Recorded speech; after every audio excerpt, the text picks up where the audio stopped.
Bab 341. Ketika seseorang mengetuk pintu lagi, bahkan Ibu Zhao Yu dan Miao Ying tercengang. Terutama Miao Ying. Apa yang dia katakan sebelumnya sudah terjadi 2 kali. Dia bersemangat dan bertanya-tanya apakah itu benar-benar perawat wanita yang mengetuk pintu. Jika memang begitu, dia akan benar-benar berpikir bahwa mulutnya diberkati.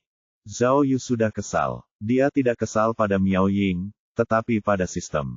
Dia pikir semua yang terjadi adalah tipuan yang dibuat oleh sistem. Sebelum dia membuka pintu, dia berteriak, "Siapa itu?" Seseorang menjawab dengan jelas dan terang, "Saya di sini untuk memberantas pornografi dan publikasi ilegal serta menangkap semua gangster. Cepat, buka pintunya." "Apa-apaan? Aku lebih suka Yao Jia ada di sini," pikir Zhao Yu. Ibu Zhao Yu gemetar karena terkejut, dan dagunya hampir jatuh ke tanah. Dia bertanya, "Nak, bukankah kamu seorang polisi? Mengapa ada polisi yang datang ke sini? Apakah kamu melakukan suatu kejahatan?" Zhao Yu segera melambaikan tangannya ke arah ibunya dan membuka pintu. Dia melihat bahwa orang yang berdiri di luar adalah Lan Bo. "Hehehe," Lan Bo menyeringai. Jelas-jelas dia sedang mengerjai Zhao Yu. Dia melangkah lebar ke dalam rumah sambil berkata, Bro Yu, bajingan itu benar-benar bertindak. Pengadilan, kejaksaan, dan penjara juga, Tiba-tiba, Lan Bo terkejut saat melihat seorang wanita tua yang terkejut dan Miao Ying, dengan kulit pangsit di sebelahnya. Ya Tuhan, pikirnya, Lan Bo terkejut dan bingung. Tanpa sadar, dia memberi hormat pada Miao Ying dan memanggilnya, Kapten Miao, beberapa kali. Kemudian, dia berbalik untuk berbicara dengan Zhao Yu dengan lembut. "Lihat, bertemu orang tua. Bro Yu, aku." Zhao Yu khawatir Ji Chunhua mempermainkannya, jadi dia mengirim Lan Bo untuk mengawasinya secara diam-diam. Lan Bo datang untuk melapor kepadanya, tetapi Miao Ying ada di sana sehingga mereka tidak bisa mengatakan apa-apa. Zhao Yu segera memberi isyarat pada Lan Bo dengan matanya. Lan Bo cukup pintar untuk memberi hormat pada Zhao Yu, lalu berkata, "Ketua tim Zhao, saya telah menyelesaikan laporan yang Anda minta saya kerjakan. Saya akan mengirimkannya ke ponsel Anda sekarang. Kalau begitu, tugas saya selesai. Saya akan pergi dulu. Kenapa tidak tinggal sebentar untuk makan pangsit?" Zhao Yu berpura-pura bertanya. "Aku baru saja makan. Hai Bibi, aku pergi dulu." Lan Bo menyapa Ibu Zhao Yu lalu pergi. Pada saat itu, Zhao Yu hampir pingsan. Siapa yang mengira dia akan berkunjung saat ini, pikirnya dalam hati. "Nak, apa yang terjadi? Bukankah dia di sini untuk memberantas pornografi dan publikasi ilegal? Kok dia mengubahnya menjadi laporan?" Ibunya juga bingung. "Oh, dia rekan kerjaku. Dia hanya bercanda. Hehe." Zhao Yu memaksakan senyum. "Dia memanggilmu, pemimpin tim. Apakah kamu mendapat promosi?" Ibunya mengangkat alisnya dan bertanya. "Sesuatu seperti itu." Zhao Yu menjawab dengan tidak nyaman sambil menatap Miao Ying. Namun, Miao Ying hanya melakukan hal-halnya sendiri, tidak terlalu memperhatikan. "Baguslah. Senang sekali bisa naik jabatan." Ibunya berkata dengan bangga, "Jika ayahmu tahu, dia pasti senang sekali. Kepala botakmu tidak terbuang sia-sia." Hehe, Miao Ying senang mendengar apa yang dikatakan Ibu Zhao Yu. "Bu," Zhao Yu bertanya dengan tergesa-gesa, "aku hanya ingin bertanya, apakah kita masih makan pangsit?" "Ya, kami siap. Sebentar lagi akan siap." Hehe. Ibu Zhao Yu segera menaruh panci di atas kompor, dan tersenyum pada Miao Ying. "Lapar, dia lapar." Miao Ying tetap diam dan terus menggulung bungkusan itu sambil tersenyum. Dia kemudian berhenti mengejek Zhao Yu. Bunyi bip. Tepat saat semuanya sudah terkendali, ponsel Zhao Yu berdering. Saat membuka pesan itu, Zhao Yu tercengang lagi. Yao Jia telah mentransfer $8.000 dan mengirim pesan suara. Persetan, pikirnya. Zhao Yu bertindak cepat. Setelah menerima transfer, dia menghapus pesan tersebut. Dia tidak berani mendengarkan pesan suara tersebut. Miao Ying merasakan ada yang tidak beres namun dia tidak pernah bertanya. Ho, Fiu, Zhao Yu terengah-engah seolah-olah baru saja menyelesaikan maraton. Untungnya, Yao Jia mentransfer uang melalui WeChat alih-alih datang langsung. Kalau tidak, hari ini pasti akan sangat sibuk. Nak, Ibu Zhao Yu tidak menyadari perilaku canggung Zhao Yu. Kita tinggal merebus pangsitnya saja. Lihat, putriku tersayang kepanasan. Apa tidak ada semangka? Cepat potong untuknya. Oh, Zhao Yu akhirnya punya sesuatu untuk dilakukan. Dia bergegas pergi untuk memotong semangka. 20 menit kemudian, pengalaman mengerikan membuat pangsit berakhir setelah pangsit disajikan. Di meja makan, mereka bertiga mengobrol. Suasananya sangat harmonis. Ibu Zhao Yu bercerita kepada Miao Ying tentang hal-hal yang dilakukan Zhao Yu saat kecil, dan Miao Ying tertawa gembira. Pangsit yang dibuat oleh Ibu Zhao Yu berbau lezat, dan Zhao Yu merasakan kehangatan rumah. Dengan kehadiran Miao Ying, Zhao Yu merasa sangat senang dan diberkati. Melihat Nona Miao yang cantik, Zhao Yu mulai melamun. Ia berharap suatu hari nanti Nona Miao benar-benar bisa menjadi istrinya, dan seluruh keluarga mereka bisa makan bersama di meja makan. Selain mengejek Zhao Yu sebelumnya, Miao Ying cukup kooperatif, dan perilakunya alami dan tenang. Kenyataan bahwa ia bisa mengobrol dengan seorang wanita tua dari desa sungguh luar biasa. Di meja makan, Ibu Zhao Yu terus mengomelinya agar memperhatikan keselamatannya sendiri, tidak mempertaruhkan nyawanya, dan setia kepada Miao Ying. Zhao Yu menepuk dadanya dan meyakinkannya bahwa dia adalah pria yang polos, setia, dan berkomitmen. Hal itu membuat Miao Ying menatapnya dengan pandangan meremehkan. Setelah makan siang, mereka makan semangka, dan Miao Ying membantu ibunya mencuci mangkuk dan sumpit. Zhao Yu meninggalkan rumah dengan alasan bahwa ia harus bekerja. Sebelum pergi, Ibu Zhao Yu memegang tangan Miao Ying dan berkata, "Putriku sayang, jangan khawatir. Jika Zhao Yu menindasmu, aku akan mencari keadilan untukmu. Telepon saja aku, dan aku akan datang untuk menghajar bajingan ini untukmu." Miao Ying mengangguk berulang kali sementara Zhao Yu sedang sakit kepala. Setelah mereka berjalan berdampingan di jalan Sun Feng, Miao Ying tidak dapat berjalan lebih jauh lagi. Dia berpegangan pada tiang lampu dan tertawa terbahak-bahak. Dia hampir mati lemas karena tertawa. Hahaha, Zhao Yu, Miao Ying tertawa terbahak-bahak sambil berkata, "Akhirnya kau merasakan sendiri akibatnya.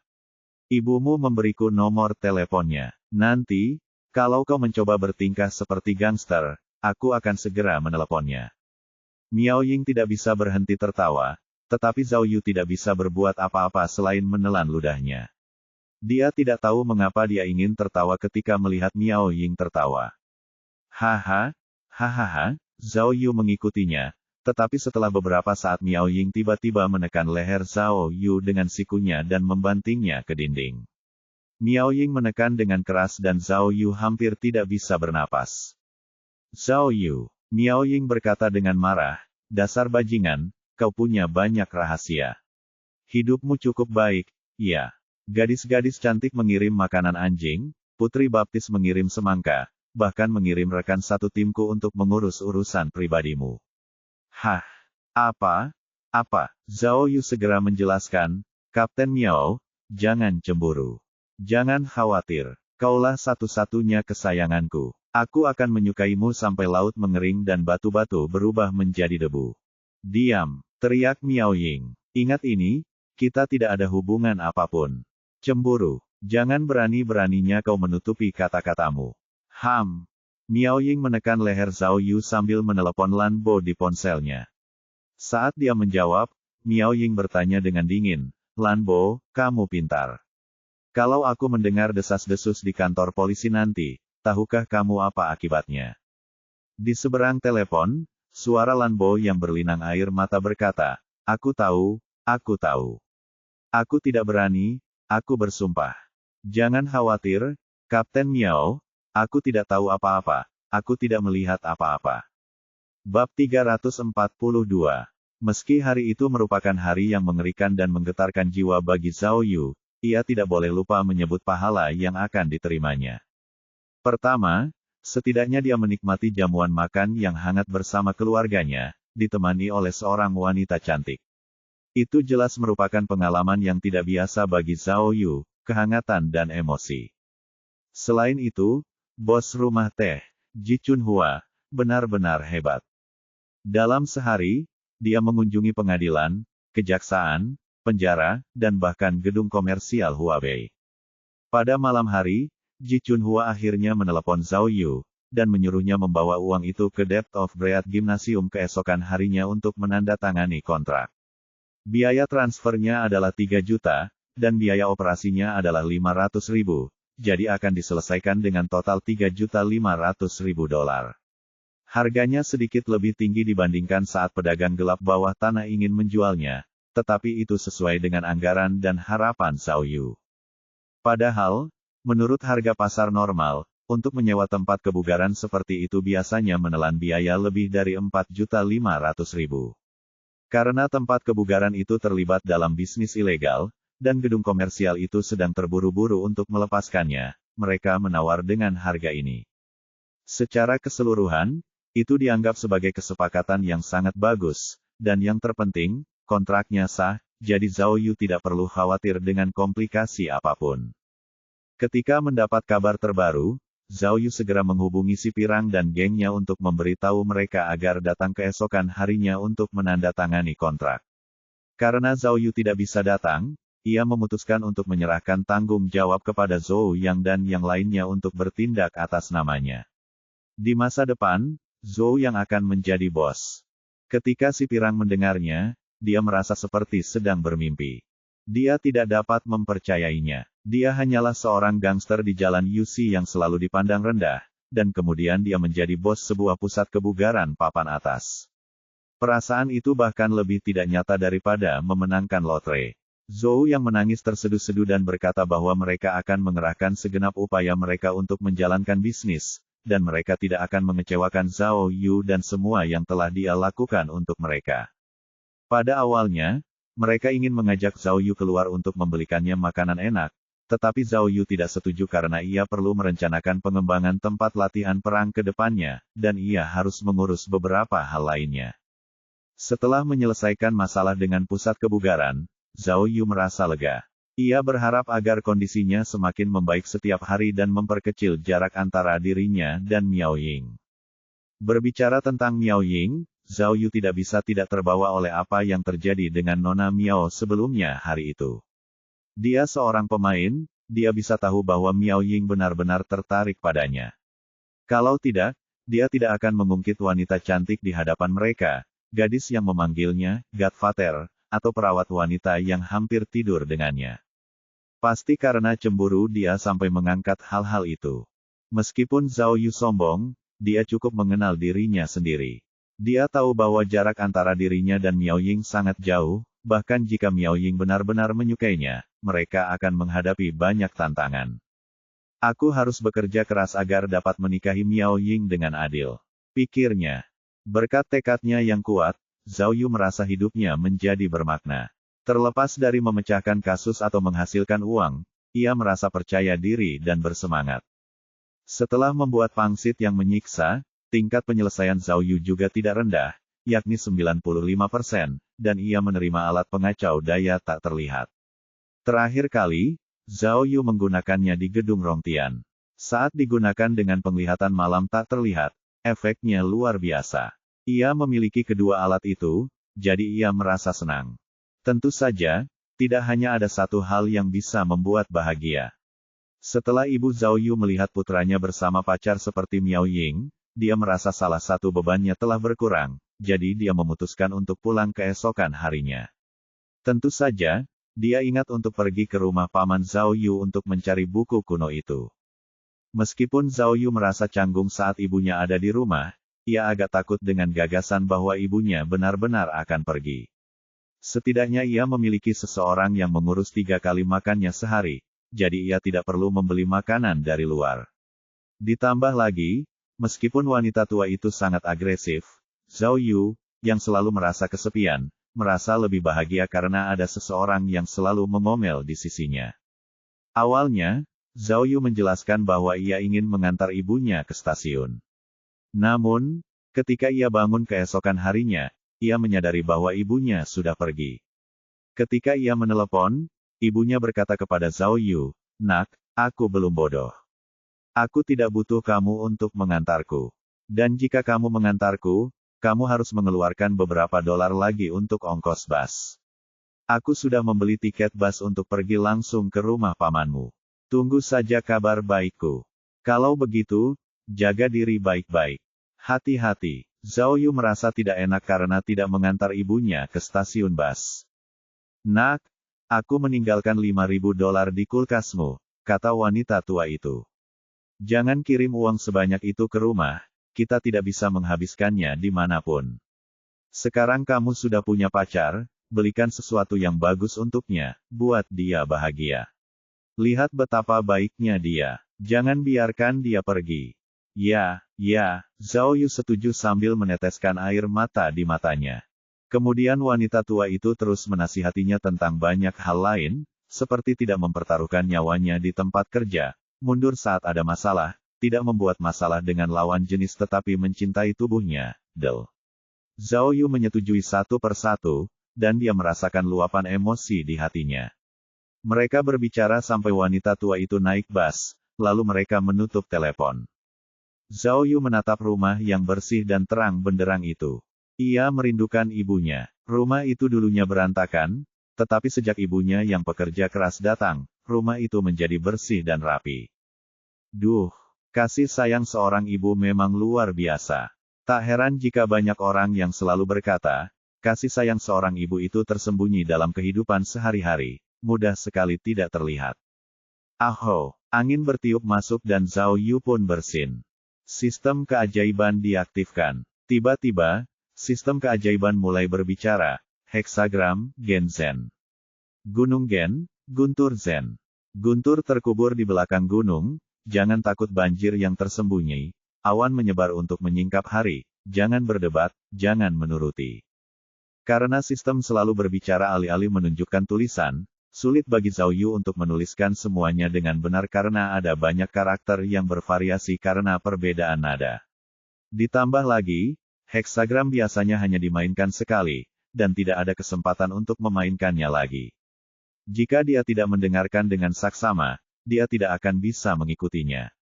Ibunya telah menjelaskan kepadanya prinsip Gos Bagua.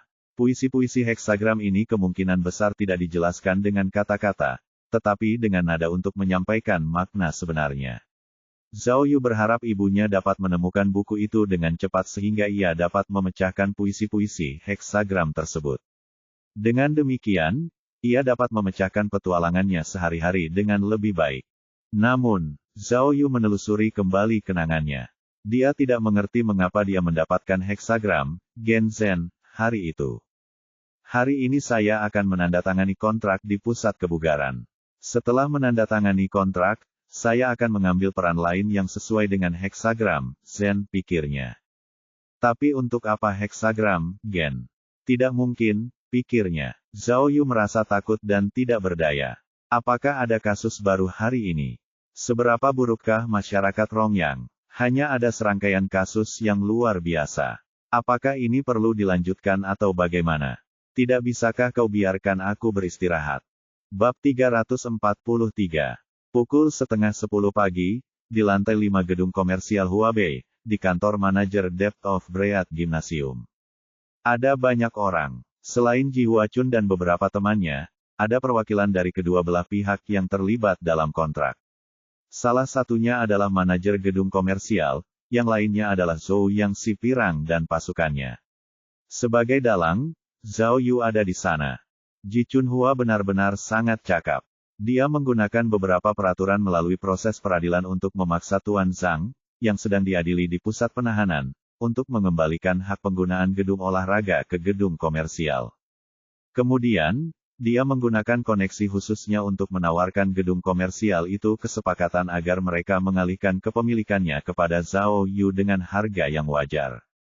Kemudian, sebuah transaksi yang bahkan Tuan Tao tidak dapat tangani, Ji Chunhua menanganinya dalam waktu 24 jam. Penandatanganan kontrak berjalan lancar. Setelah mereka berhasil melewati formalitas, si pirang Zhou yang resmi menjadi bos Depth of Breath Gymnasium. Setelah formalitas, manajer gedung komersial menjabat tangan Zhou Yang dan bercanda dengannya. Tuan Zhou, jika ada yang Anda butuhkan, Anda selalu dapat mencari saya, tetapi jangan mengganti kunci pintu belakang sendiri. Ini adalah pelajaran dari kesalahan kita sebelumnya yang menyebabkan banyak masalah bagi kita. Gedung komersial itu besar, tetapi kita tidak mampu untuk bersusah payah. Kepala kita tidak ingin berurusan dengan polisi atau pengadilan lagi. Hehe, tentu saja. Sebenarnya, Zhou yang tidak mengerti apa-apa, tetapi tetap menjabat tangan manajer gedung itu. Ketika perwakilan dari gedung komersial itu pergi, Zhao Yu menghentikan Ji Chunhua dan menariknya kembali ke kantor. Ia lalu memberinya sebuah kartu. Ini 200.000, untukmu. Zhao Yu menyodorkan kartu itu ke tangan Ji Chunhua. Ini? Ji Chunhua terkejut, dan dia bertanya dengan perasaan campur aduk, petugas Zhao, apa artinya ini? Aku, Zhao Yu, tidak pernah memperlakukan teman-temanku dengan buruk, kata Zhao Yu lugas. Kau telah menolongku, dan aku tidak akan menerima pekerjaanmu secara cuma-cuma. Teman-teman, semakin banyak semakin meriah. Kalau begitu, Ji Chunhua menatap Zhao Yu dengan saksama dan berkata, baiklah, petugas Zhao. Jika Anda memperlakukan saya sebagai teman, maka lupakan saja apa yang terjadi saat itu. Di masa mendatang, jika Anda butuh bantuan, hubungi saya.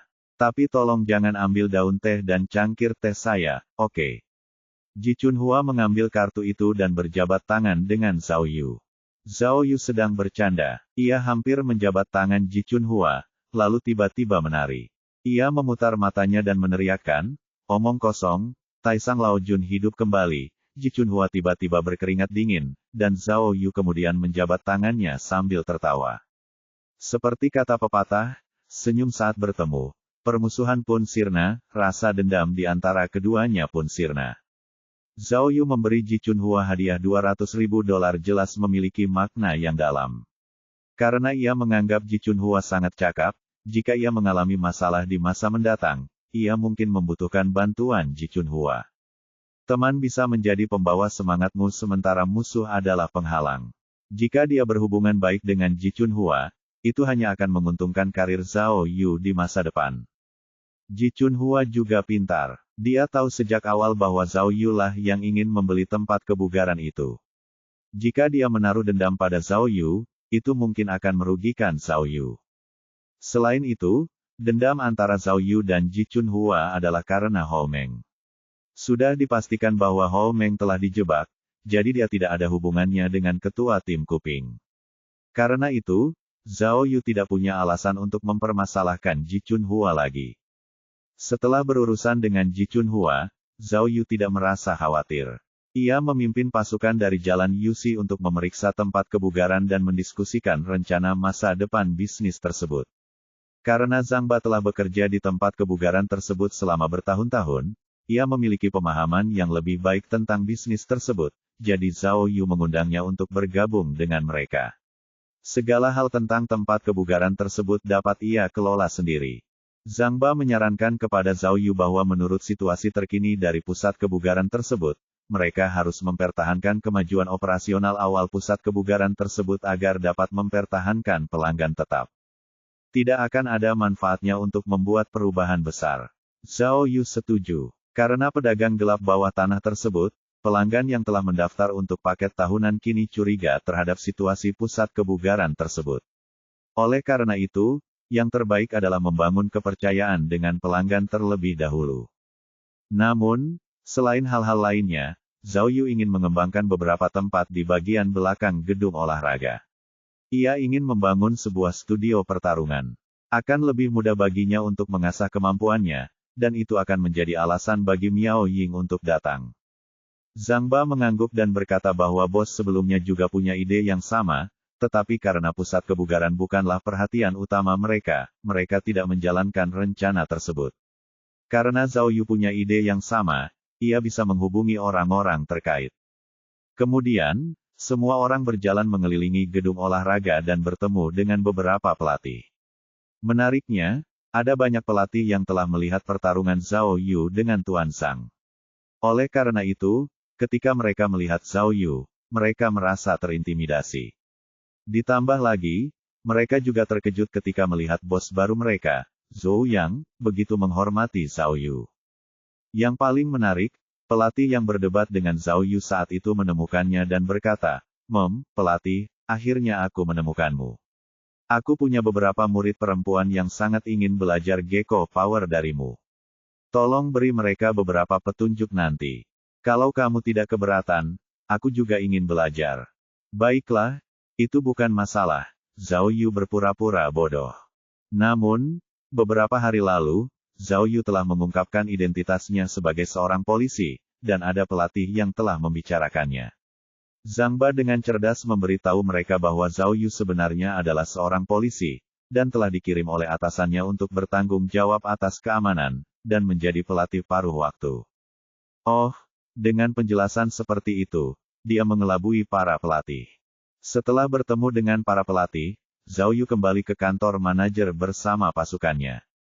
Dalam perjalanan pulang, Zhao Yu melihat bahwa ruang penyimpanan yang terhubung dengan kantor manajer tempat pemilik sebelumnya menyimpan barang curian telah dihancurkan oleh pengelola gedung komersial. Hanya ada pintu keluar darurat yang tersisa, yaitu pintu belakang yang dimaksud oleh pengelola gedung komersial. Yang dimaksud oleh pengelola adalah memberitahu Zhou Yang agar tidak melakukan perdagangan ilegal seperti yang terjadi sebelumnya. Jika tidak, gedung komersial akan ikut campur. Untuk merenovasi pintu belakang secara pribadi.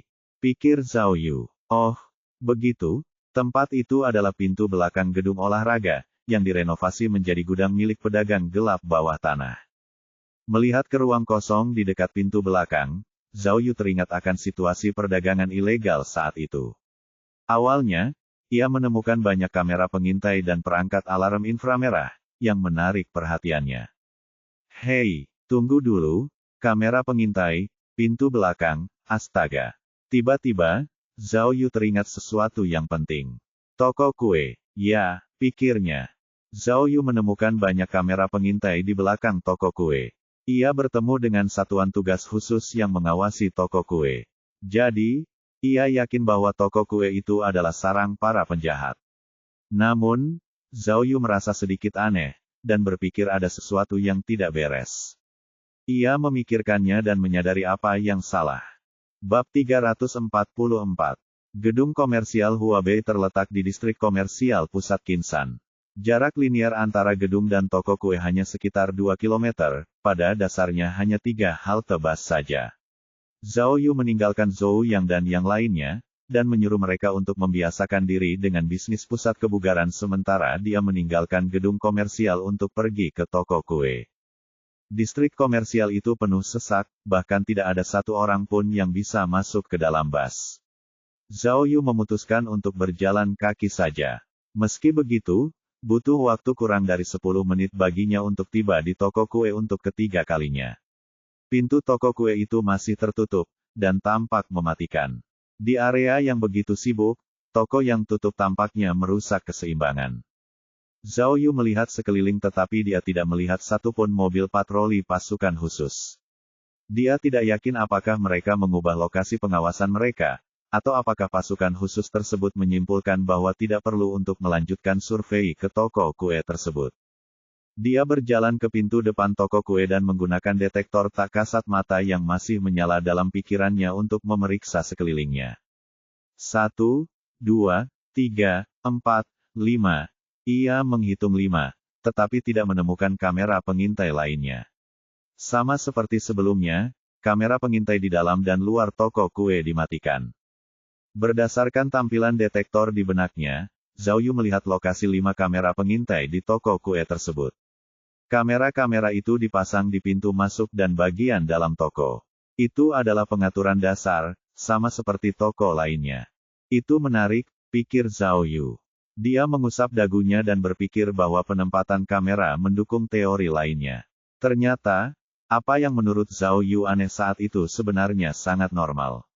Karena kamera pengintai di toko kue itu normal, Zhao Yu tidak menemukan sistem alarm khusus seperti yang dilihatnya di gimnasium kedalaman nafas. Dengan kata lain, Dari detektor, toko kue itu tidak tampak seperti sarang yang diubah dengan cermat. Namun, area di dekat pintu belakang toko kue itu berbeda. Zhao Yu menemukan 14 kamera pengintai di ruang kosong dekat pintu belakang terakhir kali dan semuanya adalah perangkat impor yang mahal. Kamera-kamera itu jelas berbeda dengan yang ada di toko kue. Kemudian, Zhao Yu merasa curiga. Kalau toko kue itu sarang penjahat, mereka tidak perlu memasang banyak kamera pengintai di pintu belakang toko, bukan? Apa gunanya? Ditambah lagi, jika mengingat kembali gambar tentang bagaimana kamera pengawas itu disusun, itu tampak cukup misterius. Tampaknya kamera pengawas itu menjaga sesuatu. Apa yang sedang terjadi? Apa itu? Sebenarnya bukan toko kue yang mencurigakan itu, tapi yang di halaman belakang. Kemudian, Zhao Yu segera menyusuri gang di sebelah toko dan berjalan menuju ruang kosong yang dipenuhi kamera pengintai. Meskipun Zhao Yu tahu bahwa mungkin ada sesuatu di ruang kosong itu, ia merasakan bahwa semua kamera pengintai mati, jadi ia tidak khawatir akan menghadapi bahaya apapun. Namun ketika ia sampai lagi di ruang kosong, ia terkejut dan menjadi waspada. Siapa yang tahu bahwa kamera pengintai yang ditampilkan pada detektor semuanya aktif kembali? Semua kamera pengintai menyala. Hai. Kemudian, Zhao Yu mulai gugup. Dia tahu, toko biasa atau rumah tinggal tidak akan memasang begitu banyak kamera pengawas. Karena toko kue itu sebelumnya terhubung dengan para penjahat, itu berarti ada masalah besar di balik ini. Tapi, akar permasalahannya, sebenarnya di mana? Oh, Zhao Yu mengalihkan perhatiannya ke layar monitor di benaknya dan menemukan sesuatu yang baru. Karena detektor dapat menunjukkan jangkauan pengawasan oleh setiap kamera, Zhao Yu dapat dengan jelas mengungkapkan maksud dari kamera pengawas tersebut. Sebelumnya, karena kamera pengintai dimatikan, detektor tidak dapat mendeteksi. Namun sekarang, semuanya menyala. Bagi Zhao Yu, hal itu terlihat jelas dalam sekejap. Jadi begitu. Zhao Yu dapat mengetahui bahwa pemasangan 14 kamera pengintai dan jangkauan pengawasan jelas dimaksudkan untuk melindungi suatu tempat. Tempat ini bukanlah toko kue atau pintu belakang toko manapun, tetapi tempat ini langsung menunjuk ke sudut ruang kosong, gudang mobil. Gudang mobil itu dibiarkan tak tersentuh selama bertahun-tahun. Gudang itu rusak dan atapnya berlubang parah, ada rumput liar yang tumbuh di dalamnya. Di sana, ada beberapa sepeda yang tertutup debu. Tidak mungkin. Apakah itu?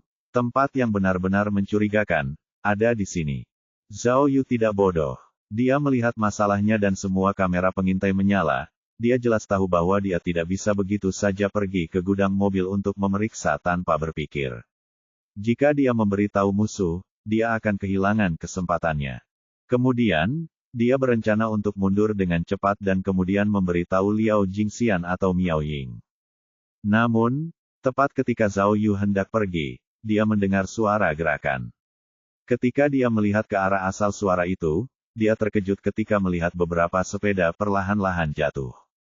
Hah, benar-benar ada sesuatu yang mencurigakan.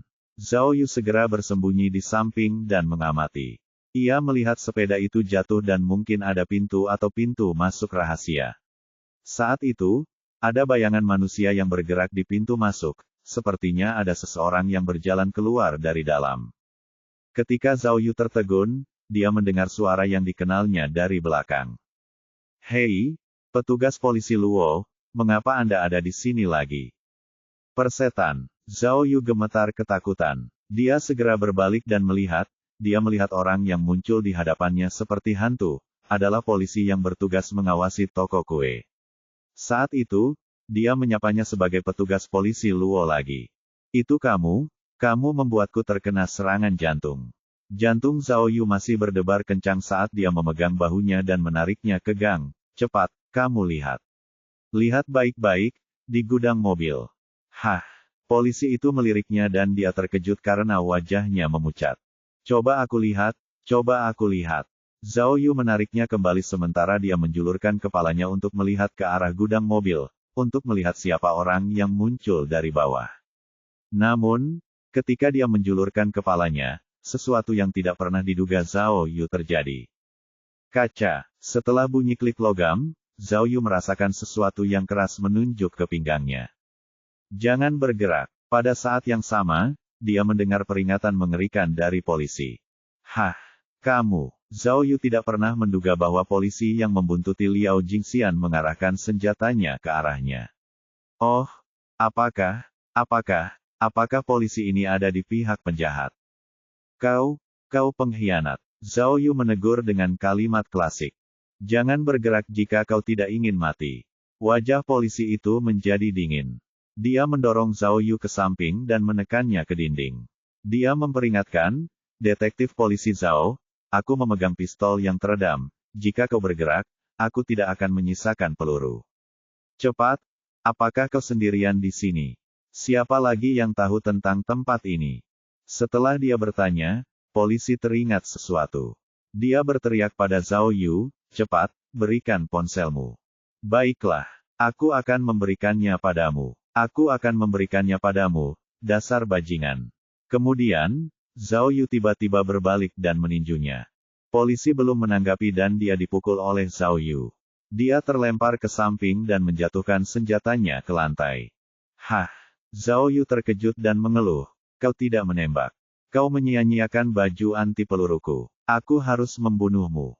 Zhao Yu meraung marah dan ingin mengambil senjatanya di lantai. Tepat saat ia membungkuk untuk mengambil pistol, ia mendengar suara-suara aneh dari punggungnya.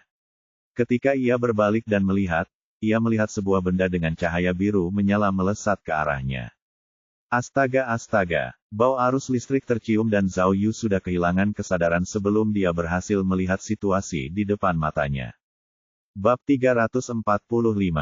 Tidak mungkin. Ponsel ini diberikan kepadaku oleh atasan.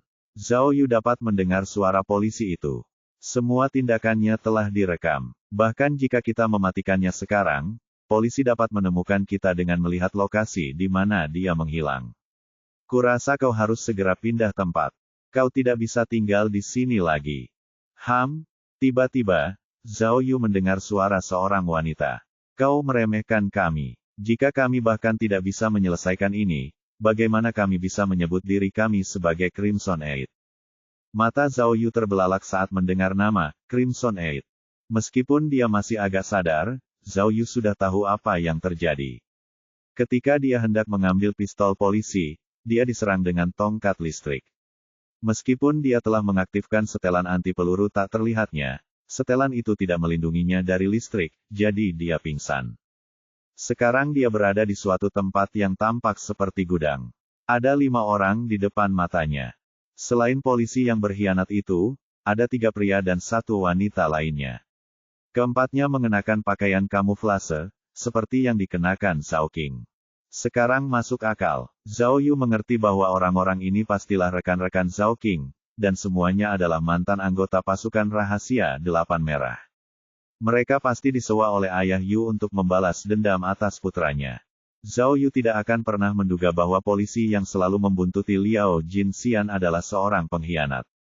Yang ditakutkan Zhao Yu adalah jika Liao Jingxian terlibat dalam hal ini, maka dia akan mendapat masalah besar. Zhao Yu menggerakkan tangannya dan menyadari bahwa dia sedang diborgol. Itu adalah borgol yang dibawanya. Para penjahat ini sangat berani, entah karena kemampuan mereka atau alasan lain. Mereka telah membaringkan Zhao Yu di lantai, tetapi mereka tidak mengikatnya. Bagaimanapun, kamu harus lebih efisien. Polisi itu marah. Jangan seperti polisi wanita sebelumnya. Pekerjaanmu sangat ceroboh, dan bahkan bosmu pun terlibat. Cepatlah. Jadilah efisien, maka aku bisa tinggal di sana dengan aman. Kami tidak butuh kamu untuk memberitahu kami apa yang harus kami lakukan. Wanita itu tampaknya adalah dalangnya. Dia tersenyum pada Zhao Yu sambil berkata, tapi bajingan ini memaksa senior kami untuk mati. Aku tidak ingin dia mati begitu saja. Hei, jangan remehkan bajingan itu, kata polisi itu, dia detektif polisi terkenal yang baru-baru ini menjadi sorotan. Dialah yang memecahkan beberapa kasus penting di Kinsan. Dia menunjuk wajahnya yang memar. Lihat, bajingan ini sangat hebat. Kalau tidak, bagaimana dia bisa mengalahkan seniormu? Kurasa kau tidak perlu membuang waktu. Tanyakan saja padanya apa yang dia ketahui dan cepat, hei. Dia sudah bangun. Polisi itu terkejut saat mengetahui bahwa Zhao Yu sudah bangun dan menatapnya. Dia ketakutan, jadi polisi itu mundur. Baiklah. Wanita itu tenang dan riang. Rambutnya hitam pendek dan tidak terlalu tinggi, tetapi tatapannya dingin. Chen Hao, urusanmu sudah selesai di sini, kau boleh pergi dulu.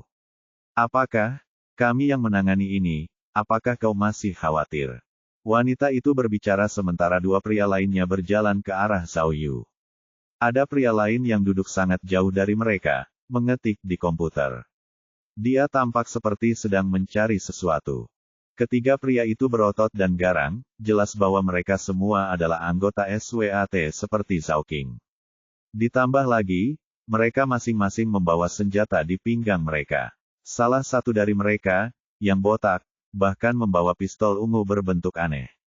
Agaknya, itu adalah pistol listrik yang telah menyetrum Zhao Yu. Jangan khawatir, dasar brengsek. Polisi itu menarik kursi dan duduk di pinggir jalan. Pada saat yang sama, dia meletakkan ponsel Zhao Yu di atas meja dan berkata, aku akan tinggal di sini dan mengawasi kalian semua. Setelah kalian selesai mengurus ini, aku akan pergi. Zhao Yu melihat sekeliling dan mengamati lingkungan sekitar. Ia menduga tempat itu pasti telah diubah dari rumah ketel uap tua yang cukup luas. Dari sana, ia dapat melihat bahwa pintu keluar berada di sudut ruangan, dan kemungkinan besar terhubung ke pintu belakang di garasi. Tepat di depan Zhao Yu terdapat area kantor yang dirancang khusus. Ada beberapa komputer dan perangkat digital yang tampak sangat canggih. Tampaknya tempat itu benar-benar sarang para penjahat. Kemudian, Zhao Yu tiba-tiba menyadari sesuatu, jam hitung mundur untuk setelan anti peluru tak terlihat masih menyala dan berjalan. Setelan anti peluru itu adalah versi ringan yang bertahan setengah waktu dibandingkan dengan yang lain, yang ini hanya bertahan 30 menit. Dia hanya punya waktu 23 menit untuk menggunakannya. Zhao Yu memeras otaknya, berusaha mati-matian untuk mencari cara agar dia bisa melarikan diri. Kedua tangannya diborgol, dan dia berhadapan dengan 4 mantan anggota pasukan rahasia Crimson Eight, tim SWAT bersenjata lengkap, dan seorang polisi yang menatapnya dengan penuh permusuhan dan ingin membunuhnya. Tidak akan mudah untuk keluar dari sana hidup-hidup. Meskipun ia mengenakan pakaian anti peluru dan banyak perangkat sistem lainnya, semua itu tidak akan banyak membantunya jika ia benar-benar mencoba melarikan diri. Apa yang harus saya lakukan? Mereka jelas ingin membunuhnya, tetapi khawatir Zhao Yu memiliki rekan lainnya. Mereka juga belum membunuhnya karena mereka memiliki niat lain, membalas dendam untuk Zhao King. Kemudian, pria yang menggunakan komputer tadi berkata kepada wanita itu, Kak Suang, aku sudah memeriksa sumber sinyal telepon, tidak ada masalah. Bajingan ini tidak punya kawan, dan dia belum mengirimkan SOS apapun. Polisi tidak tahu. Kita masih aman. Bagus sekali. Polisi bernama Chen Hao akhirnya tenang. Ia menyalakan sebatang rokok dan berkata dengan santai, bunuh dia, dengan begitu semuanya akan menjadi misteri. Cepatlah. Dua anggota SWAT berjalan menuju Zhao Yu, bersiap untuk mengambil tindakan. Tunggu. Zhao Yu segera berdiri dan berkata, semuanya, mari kita bicara. Kalian tidak bisa membunuh seseorang begitu saja, oke. Itu sangat menyedihkan. Begitu Zhao Yu mengatakan itu, wanita bernama Sis Suang, itu berjalan ke arahnya dan berkata, polisi, aku tahu siapa dirimu, dan kami tahu apa yang telah kau lakukan. Kami percaya pada sains, tetapi hari ini aku harus percaya pada takdir. Tahukah kau bahwa kami sudah memasukkan namamu dalam daftar kami? Siapa yang tahu kau akan datang ke sini atas kemauanmu sendiri? Nak, ini takdirmu. Tunggu sebentar, sebelum aku mati, bisakah kita membicarakan sesuatu? Zhao Yu merentangkan tangannya yang diborgol dan bertanya, bolehkah aku bertanya apakah kamu sedang mencari karyawan? Apakah gajimu tinggi? Bagaimana dengan tunjangan karyawan? Jika ada cuti tahunan juga, aku tidak keberatan berganti pekerjaan. Hehehe. Hehehe. Yang lain tetap diam, tetapi Chen Hao tertawa, meniupkan asap rokoknya membentuk lingkaran. Nak, menurutmu, itu lucu. Wanita itu menatap Zhao Yu, matanya yang merah penuh dengan kebencian. Baiklah, Zhao Yu berubah serius dan berkata, jika aku memang akan mati, beritahu aku alasannya. Siapa di antara kalian yang bisa memberitahuku bagaimana ketua tim Kuping meninggal? Siapa di antara kalian yang membunuhnya? Mendengarkan apa yang dikatakan Zhao Yu, keempat anggota SWAT saling memandang. Wanita itu mengatupkan giginya dan berkata dengan marah, oke, kau ingin tahu. Aku akan memberitahumu. Bab 346. Mungkin karena dia percaya diri dengan kemampuannya, atau mungkin karena dia tipe orang yang sombong dan suka menilai diri sendiri. Wanita yang menyebut dirinya, Sis Suang, itu memberitahu Zhao Yu kebenaran tentang kematian Kuping. Sekali lagi, Zhao Yu tidak percaya bahwa pembunuh yang telah membunuh ketua tim Kuping sudah mati. Orang itu tidak lain adalah Zhao Qing, orang yang telah melompat dari gedung karena Zhao Yu dan Miao Ying. Untuk membuat kematian Kuping tampak seperti kecelakaan, mereka telah mencari kambing hitam, Hou Meng, sejak lama. Kemudian, mereka mengawasi mobil Kuping dan Hou Meng dengan ketat. Sementara itu, mereka membuat pengaturan di jalan Jinjiang untuk memastikan tidak ada pengawasan di area tersebut, sehingga memudahkan penyerangan terhadap Kuping. Malam itu, ketika mereka tahu bahwa Kuping akan pulang dengan mobil, Zhao Qing, yang telah menunggu di semak-semak dekat Hou Meng, dengan cepat menyuntikkan semacam obat ke tubuh Hou Meng dengan bantuan anggota SWAT lainnya. Setelah itu, mereka membawanya ke tempat kejadian perkara. Pada saat yang sama, dengan jadwal yang ketat, ada dua sekutu lain yang telah pergi untuk menyiapkan blokade jalan di jalan Jinjiang. Ini akan memastikan tidak ada mobil di dekatnya saat mereka mengambil tindakan. Mereka melempar Hou Meng ke tengah jalan untuk memaksa Kuping menghentikan mobilnya. Kuping sama sekali tidak siap, dan menginjak rem darurat untuk melihat apa yang terjadi. Ketika dia berhenti di depan Hou Meng, Zhao Qing mengambil tindakan. Dia hanya perlu satu tebasan untuk membunuh Kuping.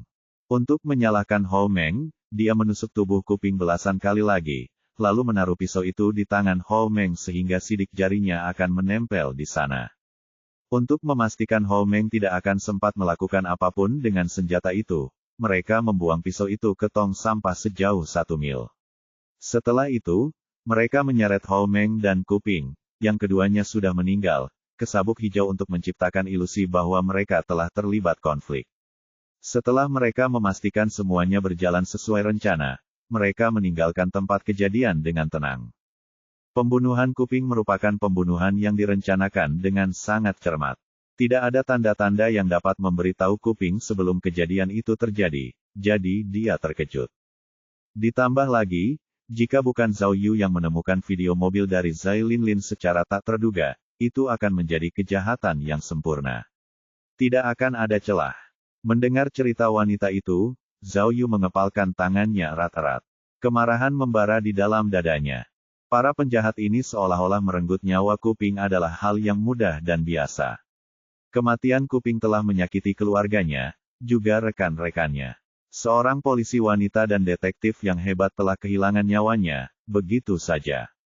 Tiba-tiba, adegan kedua anak Kuping yang menangis di depan peti matinya terputar kembali dalam pikiran Zhao Yu. Kakak, kenapa ibu masih tidur? Tanya putri Kuping dengan suara lembut. Cepat bangunkan dia. Dia masih harus membawaku ke Naughty Bear untuk bermain. Ibu tidak akan pernah bangun lagi. Saat itu juga, Zhao Yu tahu bahwa meskipun orang yang membunuh Kuping adalah Zhao Qing, mereka yang terlibat dalam misi itu semuanya adalah pembunuh. Semua pembunuh ini berdiri tepat di hadapanku. Baiklah, Zhao Yu berteriak, karena kau begitu yakin akan membunuhku, katakan padaku, siapa agen ganda di kepolisian? Siapa agen ganda itu? Mendengar pertanyaan Zhao Yu, setiap anggota SWAT memandang polisi, Chen Hao. Hei, itu bukan urusanku. Chen Hao meletakkan rokoknya dan berkata, oh, sudahlah. Saat polisi wanita itu terbunuh, aku bahkan tidak ikut campur. Jika tidak ada agen ganda, bagaimana kau bisa tahu keberadaan ketua tim Kuping? Bagaimana kau tahu kapan dia akan meninggalkan kantor polisi untuk pulang? Zhao Yu bertanya lagi. Hei, jangan coba-coba meremehkan kami. Kemudian, pria yang duduk di depan monitor pengawas itu berkata, jika kita ingin membunuh seseorang, kita tidak harus seperti Infernal Affairs, oke? Nak, aku akan membiarkanmu mati tanpa ada yang belum terjawab hari ini. Kata Siswang kepada Zhao Yu. Mobil kuping masih baru. Kami mengutak-atiknya saat dia mengirimkannya untuk pertama kalinya. Kemana mobil itu pergi, berapa banyak orang di dalam mobil, kami tahu semua itu.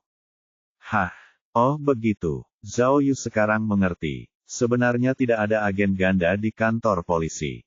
Para pembunuh ini telah melacak pergerakannya berdasarkan mobilnya. Kenapa? Zhao Yu memasang wajah galak. Ia bertanya dengan marah, ketua tim kuping tidak menaruh dendam terhadap kalian semua. Kenapa kalian membunuhnya? Kenapa? Hei, mereka baik-baik saja. Kemudian, Chen Hao yang banyak bicara mengembuskan napas dan menjawab sambil tersenyum. Dia mengambil uang orang lain dan membantu mereka mengatasi bencana. Begitu pula denganku. Jika aku tidak berutang banyak, mengapa aku harus bergantung pada orang jahat? Lalu, apa yang kau maksud adalah, Zhao Yu memanfaatkan kesempatan itu untuk bertanya lagi, materi yang digunakan untuk menjebak kepala biro Zhou Andong adalah perbuatanmu juga. Apakah Liao Jingxian salah satu orangmu? Dia berkata bahwa dia ingin menyelamatkannya, tetapi apakah dia sebenarnya yang menyiapkan materi itu? Hei, jangan asal mengarang cerita, Chen Hao menjawab, lagi pula, aku tidak mengatakan itu. Kamu boleh berpikir sesuka hatimu. Itu tidak benar. Meskipun Chen Hao tidak menjawab secara langsung, Zhao Yu dapat mengetahui dari perubahan ekspresi wajah Chen Hao bahwa Liao Jingxian tidak tahu apa-apa. Jika Liao Jingxian, seorang perwira polisi berpangkat tinggi, berada di pihak musuh, saya tidak akan pernah bisa menyelidiki kasus kuping sampai saat ini. Baiklah, Chen Hao, Siswang berkata kepada polisi, mengapa kamu tidak cemas lagi? Tidak bisakah kamu tetap diam? Kemudian, Siswang berbalik dan berkata kepada Zhao Yu, wah, aku sudah menceritakan semuanya kepadamu tentang polisi wanita itu. Kita harus membicarakan kekesalan kita. Sudut bibir wanita itu berangsur-angsur melepaskan hawa dingin yang amat sangat dan menyebar ke seluruh tubuh, dan matanya memperlihatkan sekilas aura pembunuhnya. Oh, Zhao King. Zhao Yu berkata dengan dingin, bajingan itu pantas mendapatkannya. Yang paling aku sesali adalah membiarkannya melompat dari gedung.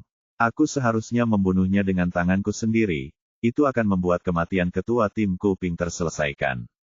Nak, kamu sudah hampir mati, tapi masih berani bersikap sombong. Prajurit SWAT yang paling dekat dengan Zhao Yu mengeluarkan pistolnya dan mengarahkannya ke Zhao Yu. Zhao Yu dapat melihat dengan jelas bahwa pistol di tangannya memiliki peredam.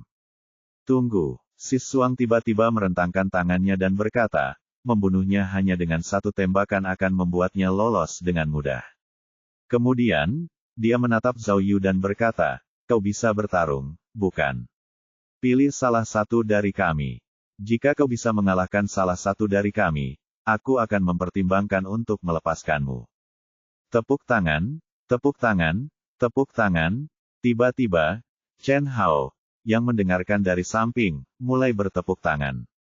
Hebat, aku sudah tidak sabar untuk menonton pertunjukan ini. Sisa 19 menit. Zhao Yu menghitung dalam diam. Masih ada 19 menit lagi hingga baju anti peluru itu kedaluarsa. Zhao Yu berharap ia bisa memaksa si pembunuh untuk menembaknya. Begitu mereka melihat bahwa peluru itu tidak dapat melukainya, ia dapat menemukan cara untuk melarikan diri. Siapa yang tahu bahwa wanita ini akan melakukan semua ini dan mengacaukan rencana Zhao Yu. Namun, Zhao Yu tidak akan mundur. Dia tertawa dingin. Kenapa? Kau ingin memukulku sampai mati? Hah, kau tidak ingin membalas dendam untuk Zhao King. Ayolah, kau dan semua saudarimu sebaiknya menyerangku bersamaan. Jangan buang-buang waktuku dengan membuatku memukul kalian satu persatu. Hahaha, haha. Mendengar itu, Chen Hao tertawa terbahak-bahak. Kak Suang, ini adalah salah satu pertunjukan paling memalukan yang pernah kudengar. Detektif polisi Zhao ini cukup aneh. Aku suka. Nak, kamu terlalu banyak berpikir. Zhao Yu mengacungkan jari tengah ke arah Chen Hao dan berkata, tunggu sampai aku menyingkirkan mereka semua, aku akan menghajarmu sampai kamu lumpuh. Kamu harus tetap kuat, karena tanganku sangat brutal. Jika aku tidak sengaja membunuhmu, tolong jangan salahkan aku. Apa yang dikatakan Zhao Yu disambut dengan banyak ejekan. Dia membuat Chen Hao semakin tertawa, dan para prajurit SWAT menggelengkan kepala sambil menertawakannya dengan jijik. Baiklah, kalian semua serang aku. Kalau kalian takut tinjuku terlalu brutal, jangan buka borgolnya. Zhao Yu melangkah beberapa langkah besar ke arah prajurit SWAT terdekat dan mengangkat kedua tangannya ke depan. Prajurit SWAT itu tertawa. Ia menggelengkan kepala sambil mengeluarkan kunci untuk melepaskan Zhao Yu dari borgolnya. Pada saat yang sama, ia berkata, ini benar-benar salah satu lelucon terlucu yang pernah kudengar. Begitu dia membuka borgolnya, Zhao Yu tiba-tiba berubah menjadi kasar. Dia ingin menyerang secara tiba-tiba dan memukul lawannya dengan keras menggunakan bahunya. Setelah itu, dia akan memanfaatkan kesempatan itu untuk meraih pistol di pinggang prajurit itu. Zhao Yu mengenakan pakaian anti peluru, jadi begitu keadaan berubah menjadi baku tembak, dia akan memiliki keuntungan. Namun begitu Zhao Yu melaksanakan rencananya, ia menyadari bahwa bahunya terasa seperti terbentur dinding baja. Ia belum sempat memegang senjata prajurit itu, dan langsung terpental. Sialan, enak banget. Zhao Yu memegangi perutnya, lalu menatap semua orang. Matanya menunjukkan betapa takjubnya dia. Siapa yang tahu bahwa orang ini bahkan lebih kuat dari Zhao King. Hahaha, melihat Zhao Yu bertingkah canggung, para prajurit SWAT merasa tenang dan bersemangat karena berpikir bahwa mereka lebih kuat. Mereka mulai tertawa histeris. Bab 347. Tiba-tiba, Zhao Yu mengerti sesuatu. Ketika ia bertarung melawan Zhao King, satu-satunya niat Zhao King adalah melarikan diri, bukan bertarung. Karena itu, Zhao Yu memiliki peluang untuk menang. Anggota SWAT sebelumnya berbeda, karena mereka tidak memiliki kekhawatiran, satu-satunya tujuan mereka adalah membuat Zhao Yu mati dengan menyedihkan. Dalam situasi seperti ini, mereka tidak memiliki kekurangan. Kalau saja Zhao Yu tidak berbuat curang, dia pasti sudah mati. Bagaimana, pemula? Anggota SWAT yang menendang Zhao Yu hingga terjatuh menggodanya. Sekarang, beranikah kau menyombongkan diri tanpa malu-malu? Apakah kau merasa putus asa? Biar ku beritahu, yang terburuk belum terjadi. Aku akan mengulitimu sedikit demi sedikit. Hehehe. Tepat saat anggota SWAT itu menggodanya, dia melihat Zhao Yu tiba-tiba menghilang di depan matanya. Dia hanya menghilang. Dia bukan satu-satunya yang terkejut, anggota SWAT lainnya juga terkejut. Anggota SWAT itu masih bingung. Kemudian, sebuah pukulan keras mendarat di wajahnya. Dia mengerang kesakitan dan mundur selangkah. Bagaimana? Dia segera merasakan sesuatu mendekatinya ketika dia berpikir dalam hati. Zhao Yu telah mengaktifkan jubah gaibnya. Begitu dia berubah menjadi tak kasat mata, Zhao Yu mengulurkan tangannya ke pistol di pinggang anggota SWAT itu. Anggota SWAT itu pantas berada di dalam kelompok itu. Meskipun dia tidak dapat melihat aksi Zhao Yu, dia secara naluriah merasakan seseorang mengambil senjatanya dan segera mengulurkan kedua tangannya untuk memegangnya. Anggota SWAT itu segera menanggapi firasatnya, dan memegang erat tangan Zhao Yu. Karena kegirangan, Zhao Yu tetap memegang pistolnya, dan tanpa sengaja menarik pelatuknya. Wah, bersamaan dengan bunyi dua peluru yang ditembakkan, kaki anggota SWAT itu tiba-tiba mengeluarkan aliran darah. Aduh! Anggota SWAT itu membungkuk sambil mengerang. Pistol itu terkunci di dalam sarungnya, Zhao Yu tidak berhasil menariknya keluar. Jubah gaib. Sis Suang tampaknya menyadari apa yang sedang terjadi dan segera mengangkat teleponnya ke arah Zhao Yu. Telepon itu memiliki fungsi sinar inframerah. Tindakan wanita itu akurat dan cepat. Begitu dia menemukan keberadaan Zhao Yu, dia langsung menembaknya. Bangku gereja. Peluru dari pistol yang dibungkam itu mengenai Zhao Yu dengan tepat, tetapi yang mengejutkan Sis Suang adalah kenyataan bahwa Zhao Yu tidak bereaksi setelah ditembak, dan masih dapat bergerak sesuai keinginannya. Kemudian, anggota SWAT yang duduk di dekat komputer juga berlari menghampiri. Meskipun ia tidak memiliki sinar inframerah, ia dapat mengukur lokasi Zhao Yu dengan matanya.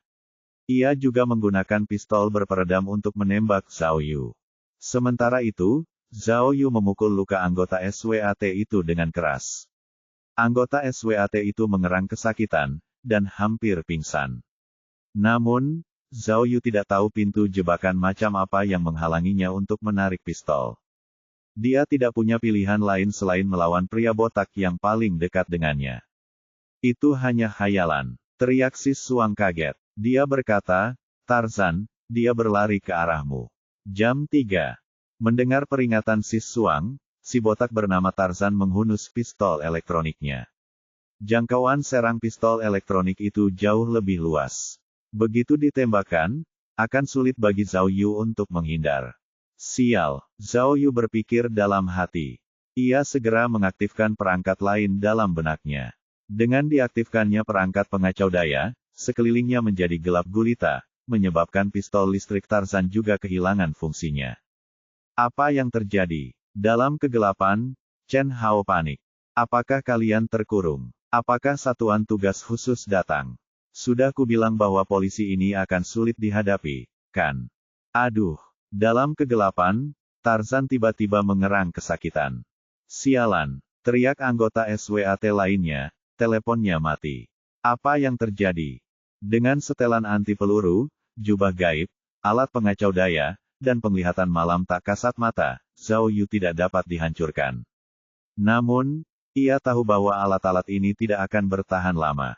Ia harus segera mendapatkan senjata untuk mengendalikan musuh-musuh ini. Namun Tarzan hanya memiliki senjata listrik dan itu tidak berfungsi. Karena itu, Zhao Yu hanya bisa memukul kepala Tarzan dengan senjata itu. Namun Tarzan aneh. Begitu terkena serangan, ia secara naluriah melompat dan melakukan serangan balik. Zhao Yu berhasil menghindarinya, meskipun ia hampir terkena serangan. Zhao Yu harus mencari target lain, tetapi sebagian besar anggota SWAT bersembunyi di balik meja, karena mereka tidak bisa melihat. 26, 25,24. Jubah gaibnya hampir habis, dan Zhao Yu panik. Dia hanya bisa menjangkau anggota SWAT yang kakinya tertembak. Orang itu masih mengerang kesakitan.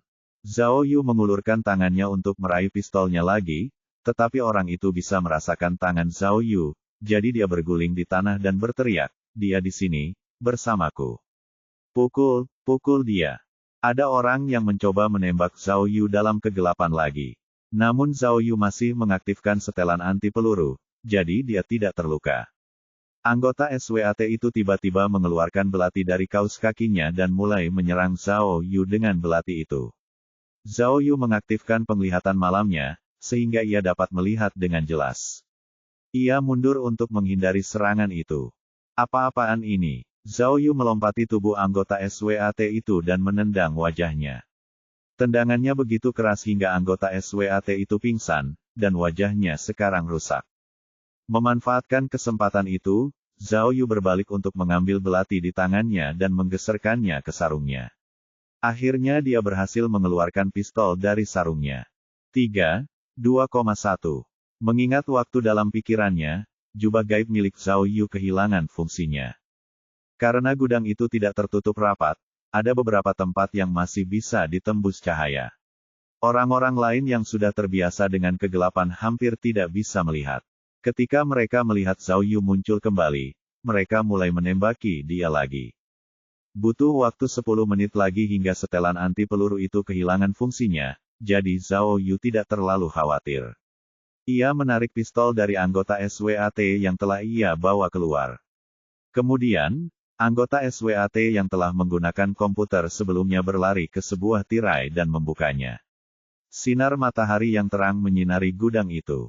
Aduh, Zhao Yu tidak menyangka dia akan melakukan ini. Karena dia telah menggunakan penglihatan malam, ledakan sinar matahari yang tiba-tiba membuatnya kehilangan pandangan dari semua orang. Anggota SWAT itu sangat gembira. Begitu semua orang melihat Zhao Yu dengan jelas, mereka mulai menembaki Zhao Yu lagi. Kekuatan dari Invisible Bulletproof Suit itu tidak kecil, namun secara teori, meskipun peluru tidak dapat melukainya, kelembaman peluru seharusnya memengaruhinya sampai pada taraf tertentu. Namun Zhao Yu berdiri melawan hujan peluru dan tidak bergerak sedikit pun. Dia membiarkan peluru mengenai tubuhnya, bahkan pakaiannya tidak robek. Zhao Yu masih khawatir dengan matanya yang telah dibutakan oleh sinar matahari.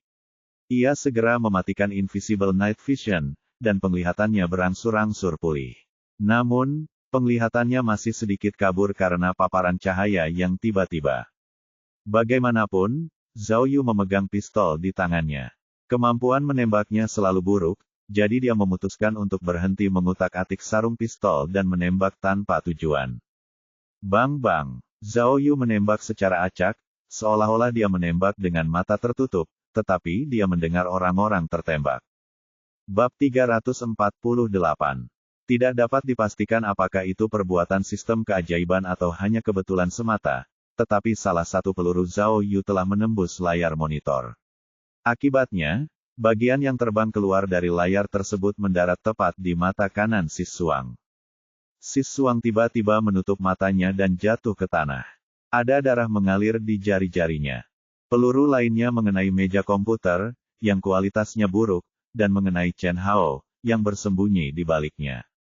Chen Hao jatuh ke tanah dan mengerang kesakitan. Peluru itu mengenai pantatnya. Aduh, wah. Adu senjata masih berlangsung. Zhao Yu semakin membaik, dan terlihat di jalan setapak. Jika saya tidak takut peluru, mengapa saya harus berdiri di satu tempat untuk menembaknya? Saya bisa berjalan mendekat dan menembak. Zhao Yu berjalan ke arah prajurit SWAT yang telah membuka tirai. Prajurit SWAT yang hampir menghabiskan semua pelurunya terkejut karena Zhao Yu berjalan ke arahnya sambil membawa pistol, jadi dia segera bersembunyi di bawah meja. Di tengah perjalanan, Zhao Yu melihat Sissuang bersembunyi di balik lemari. Dia mengangkat tangannya untuk menembaknya tanpa ragu-ragu. Meskipun mata Sissuang terluka, gerakannya masih cepat. Dia menghindari peluru dengan melompat ke depan. Wah, aku bahkan tidak bisa memukulnya seperti ini. Zhao Yu yang kesal, segera berlari ke arahnya. Namun, lemari itu tiba-tiba jatuh saat dia mengejarnya. Zhao Yu cepat-cepat mundur dan menghindarinya. Ia kemudian menyadari bahwa si botak, Tarzan, telah mendorong lemari dan berusaha menghancurkan Zhao Yu. Zhao Yu tidak menunda, dan menembaknya. Tarzan cepat bereaksi, dia dengan cepat berguling di tanah dan menghindari peluru. Persetan denganmu. Zhao Yu tidak menunggu dia pulih saat dia menembakkan peluru lain dan mengenai punggungnya. Oh, Tarzan berhenti sejenak, lalu menjatuhkan diri ke tanah. Zhao Yu tidak mampu membiarkannya berdiri, jadi dia segera menembaknya lagi. Namun, dia tidak bisa menarik pelatuknya lagi, dia sudah kehabisan peluru. Brengsek, dia kehabisan peluru. Dia kehabisan peluru. Kemudian, Chen Hao tiba-tiba berkata, cepat, tangkap dia. Ini seperti melihat hantu di siang hari. Kali ini, satu-satunya di antara prajurit SWAT yang tidak terluka adalah orang yang telah menggunakan komputer sebelumnya. Dia mendengar Chen Hao dan dia melompat maju dari belakang meja. Pak, walaupun dia tahu bahwa Zhao Yu tidak takut peluru, dia bersikeras menembakkan 2 peluru terakhir ke arah Zhao Yu, lalu mulai memukulinya di sudut. Bajingan, Zhao Yu mengerahkan segenap tenaganya. Tiba-tiba dia memeluk pria itu dan berlari menuju meja komputer. Setelah beberapa suara keras, mereka berdua menjatuhkan meja besar. Prajurit SWAT menggunakan bagian belakang kepalanya untuk memukul wajah Zhao Yu, sementara Zhao Yu menekan leher prajurit SWAT itu sehingga dia tidak dapat menggunakan seluruh kekuatannya. Wah, tiba-tiba dia mendengar suara wanita mengaum entah dari mana. Sissuang tiba-tiba muncul entah dari mana dan memberikan tendangan terbang ke arah Zhao Yu. Monster, monster, Sissuang menyeka darah segar dari sudut matanya dan meraung, aku tidak peduli monster macam apa kamu, aku harus membunuhmu hari ini. Ah ya, wanita itu mendatangi Zhao Yu lagi. Dia hampir seperti orang gila. Zhao Yu tidak terkejut. Dia segera mengambil salah satu monitor komputer dan memukul wanita itu dengan itu. Namun dia tidak menyangka wanita itu akan secepat itu. Tepat saat dia mengangkat monitor, tendangan wanita itu sudah mendarat. Pak, tendangan wanita itu mendarat di dada Zhao Yu, dan dia langsung terlempar ke belakang. Zhao Yu jatuh ke meja kerja lain saat dia menjatuhkan monitor ke tanah. Zhao Yu menutupi dadanya sambil terbatuk keras. Dia tidak menyangka wanita itu juga pandai bertarung. Kungfunya tampaknya tidak lebih lemah dari Miao Ying. Namun, semakin kuat dia, semakin besar keinginan Zhao Yu untuk menang. Dia berdiri dari tumpukan sampah dan berteriak, "Bajingan!" sambil berlari ke arah Sis Suang lagi. Namun, prajurit SWAT yang tergeletak di tanah sadar kembali dan menjegal Zhao Yu dengan menjepit kedua kakinya dengan kakinya sendiri. Sis Suang melihat ini dan segera melancarkan tendangan terbang lagi, yang mengarah ke wajah Zhao Yu. Zhao Yu menendang prajurit SWAT itu dengan kaki kanannya. Ia lalu dengan cepat mengangkat kedua tangannya untuk melindungi wajahnya dari tendangan Sis Suang. Namun, kaki wanita itu kuat. Meskipun Zhao Yu telah menangkis tendangan itu dengan kedua tangannya, dia tetap tersungkur ke tanah. "Biarkan aku melakukannya. Aku akan membunuhnya." Prajurit SWAT yang merupakan ahli komputer itu menjadi gila. Dia mengambil sebuah kursi dan melemparkannya ke arah Zhao Yu. Memanfaatkan momen ketika Zhao Yu menghindar, dia melompat maju dan memeluk pinggang Zhao Yu. Aku akan membunuhmu." Dia memegang Zhao Yu dan berlari menuju pilar di tengah gudang. Zhao Yu memukul punggung prajurit SWAT itu dengan sikunya, tetapi orang itu tidak merasakan apa-apa. Prajurit itu membanting Zhao Yu ke pilar. Zhao Yu mengerang kesakitan. Ada darah mengalir keluar dari sudut bibirnya. Namun, Zhao Yu bukanlah orang yang bisa dianggap remeh.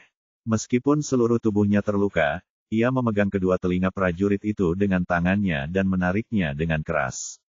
Ia merobek setengah telinga prajurit itu. Giliran prajurit SWAT itu yang mengerang. Zhao Yu memanfaatkan kesempatan itu untuk menanduknya, yang membuatnya jatuh ke lantai. Batuk, batuk. Ketika orang itu melepaskan cengkeramannya, Zhao Yu bisa merasakan sesuatu yang manis di tenggorokannya. Dia tidak bisa menahan batuk. Dia memuntahkan darah. Mati. Zhao Yu menahan rasa sakit yang menusuk di dadanya dan melayangkan pukulan ke bajingan itu. Setelah pukulan itu, Sis Suang berlari ke arahnya lagi. Wah! Wanita itu mengeluarkan suara aneh dan menendang punggung Zhao Yu. Tendangan kuat itu membuat Zhao Yu terpental, dan dia berguling beberapa kali begitu mendarat di tanah. Dia berakhir di sebuah pilar. Zhao Yu merasa seolah-olah dia telah jatuh dari lantai 5 sebuah gedung, dan semua tulangnya telah hancur. Rasa sakit itu tiba-tiba menyebar ke seluruh tubuhnya, yang menghalanginya untuk bertarung lebih jauh. "Hei, Cuiyan!" Sis Suang berjongkok untuk menyentuh prajurit SWAT yang telah dirobohkan Zhao Yu. Ketika dia melihat telinganya hampir robek, dia menjadi marah besar. Dia berteriak, bajingan ini! Aku akan membunuhmu!" Sis Suang melompat maju seolah-olah dia gila dan menendang dada Zhao Yu. Meskipun Zhao Yu terluka parah, dia secara naluriah mengangkat lengannya dan menangkis tendangan wanita itu. Dia menangkis satu kaki, tetapi tidak menangkis kaki yang lain. Wanita itu berbalik ke samping dan menendang pipi Zhao Yu. Zhao Yu terbang ke samping sekali lagi dan mendarat dengan keras di tanah. Kali ini, organ-organ tubuh Zhao Yu telah terluka, dan seluruh tubuhnya telah hancur. Dia telah kehilangan kemampuannya untuk melakukan serangan balik. Mati! Sis Suang ingin sekali menerjang Zhao Yu dan memberinya tendangan terakhir, tetapi matanya masih berdarah, jadi dia harus menutupinya dengan tangannya. Tepat saat dia menutup matanya, dia melihat pistol listrik yang terjatuh ke lantai. Dia tidak tahu bahwa pistol listrik itu telah terputus, jadi dia segera mengambil pistol itu dan menarik pelatupnya, mengarahkannya ke Zhao Yu. Di sisi lain, Zhao Yu sedang berjuang untuk berdiri tegak lagi.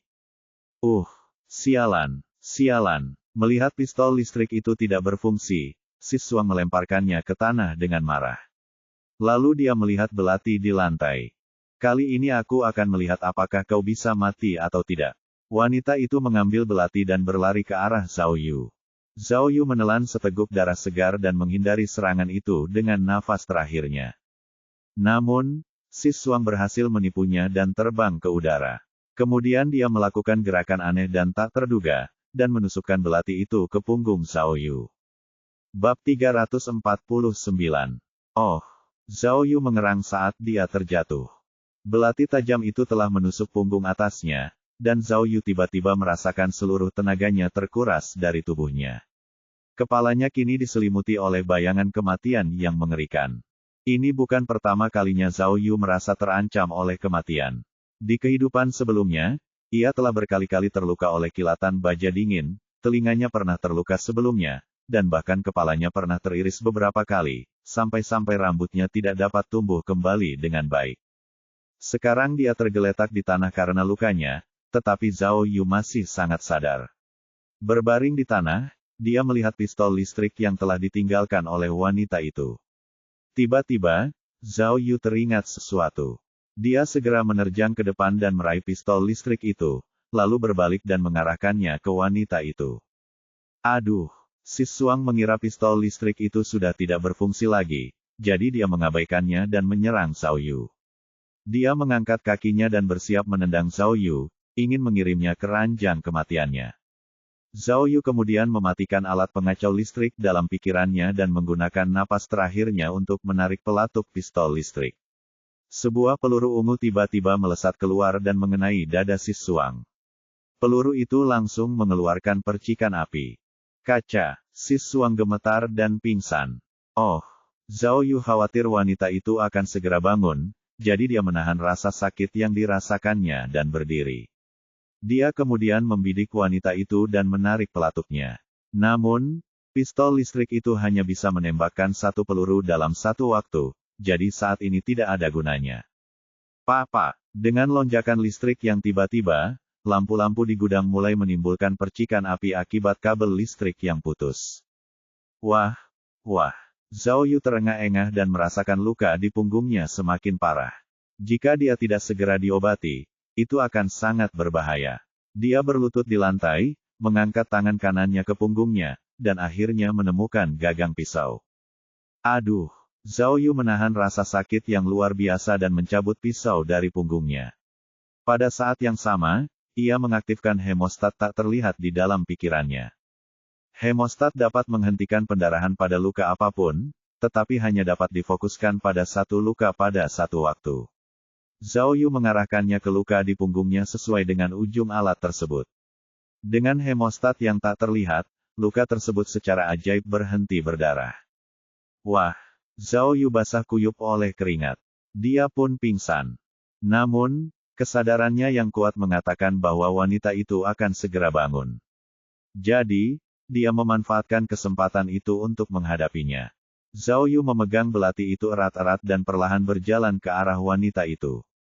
Bahkan jika dia tidak bisa membunuhnya, dia setidaknya harus memastikan wanita itu tidak akan bisa menyerangnya dengan serangan balik. Tepat saat Zhao Yu membidik paha wanita itu dengan belatinya, terdengar suara keras di belakangnya. Ketika Zhao Yu berbalik, dia melihat rak di udara terbang ke arahnya. Hah! Itu adalah kilatan biru bagi Zhao Yu. Rak itu terbang ke arahnya dengan kecepatan kilat. Dia tidak bisa menghindarinya, dan terjepit di bawah rak itu. Kemudian, seorang pria kekar berjalan di tengah kabut debu. Dialah pria yang sama yang tertembak, Tarzan. Tidak seorang pun akan menduga bahwa setelah tertembak di punggungnya, dia masih memiliki cukup kekuatan untuk bertarung. Ketika dia melihat Zhao Yu terjepit di bawah rak, dia berlari ke depan seperti orang gila dan menginjak rak itu, mencoba untuk menginjak Zhao Yu sampai mati. Mati, mati, teriaknya sambil menghentakkan kakinya. Rak itu bergemuruh dengan suara keras. Namun, saat ia hendak menghentakkan kakinya untuk keempat kalinya, rak itu tiba-tiba terangkat dan terbang ke arahnya. Hah! Tarzan meraung, lalu menggunakan tangannya untuk mendorong rak itu menjauh darinya. Dia tidak menyangka Zhao Yu akan mampu menendang rak itu. Bagaimana dia menendang rak itu? Cahaya matahari bersinar dari jendela di atas. Melalui sinar lampu, debu terlihat menari-nari di sekitar gudang. Gudang itu tampak dipenuhi asap. Di tengah debu, Tarzan tercengang melihat Zhao Yu berdiri tegak dengan bajunya terbuka, memperlihatkan otot-ototnya yang kekar. Zhao Yu melotot ke arahnya dengan tatapan membunuh seolah-olah dia adalah binatang buas dari neraka. Ini, Tarzan bisa merasakan aura Zhao Yu, tetapi dia tampaknya tidak peduli. Pada saat yang sama, luka di punggungnya terasa sakit, jadi dia harus menekan lukanya. Bajingan! Zhao Yu meludah dan mengambil langkah besar ke arah Tarzan. Zhao Yu telah menggunakan perangkat lain pada saat yang sangat penting, yaitu penambah energi yang telah diberikan kepadanya oleh sistem beberapa waktu lalu. Setelah menggunakan perangkat tersebut, energi seseorang dapat meningkat 3 hingga 5 kali lipat selama 10 menit. Sebelumnya, ketika Zhao Yu bertarung melawan Lei Bin, dia merasa tidak adil untuk bertarung menggunakan alat itu, jadi dia tidak menggunakannya. Namun sekarang berbeda, orang yang dia hadapi adalah penjahat yang kejam dan jahat. Tidak perlu mengikuti kode itu. Alat itu sungguh ajaib. Setelah mengaktifkannya, Zhao Yu merasakan tubuhnya dipenuhi energi seolah-olah Hercules merasuki tubuhnya. Dia berjalan ke arah Tarzan, ingin melawannya. Tarzan tingginya hampir 2 meter, dan terkenal karena kekuatannya yang luar biasa. Meskipun ia telah ditembak di bagian belakang, kekuatannya tidak melemah. Melihat Zhao Yu berlari ke arahnya, ia menyambutnya dan bertarung dengan Zhao Yu. Kuang! Tarzan mendaratkan pukulan di pipi Zhao Yu. Kalau saja orang lain yang memukulnya, pukulan itu pasti cukup kuat untuk melumpuhkan orang dewasa. Namun, memukul Zhao Yu seperti memukul monster.